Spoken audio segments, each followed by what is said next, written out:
Well, we finally got some underdogs to win outright for John Murray joining us from the Westgate SuperBook in Vegas. It's week 4 of the NFL.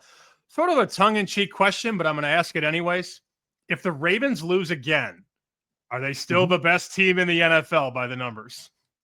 Still probably would be the highest power-rated team in the league. I know you're joking, but I think it's important for people to understand, they closed favorite at Buffalo week 1.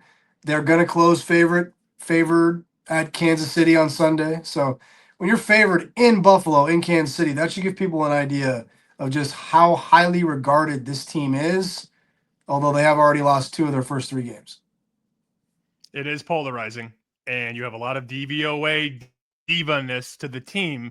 They get bet, though. You guys get to the market, people bet you Baltimore. What do? You don't turn it away. You take it, and you move the line. It is what it is. As for sharp stuff you're seeing at the SuperBook, anything that jumps off the page?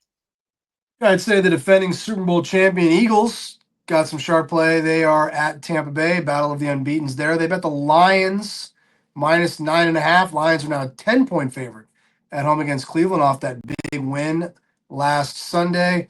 They bet Houston, CJ Stroud doesn't look right, Sammy. I don't know what's going on with CJ Stroud, but they did bet Houston, and they bet a team that's better than their record, Denver. Denver's 1-2, but they probably should have beat Indianapolis in week 2. They easily could have beat the Chargers in week 3 without that incredible throw by Justin Herbert and whatever it was Sean Payton was doing on 4th down. Maybe Denver could be 3-0 as well. They bet Denver minus 7. Now they're 7.5 on Monday night.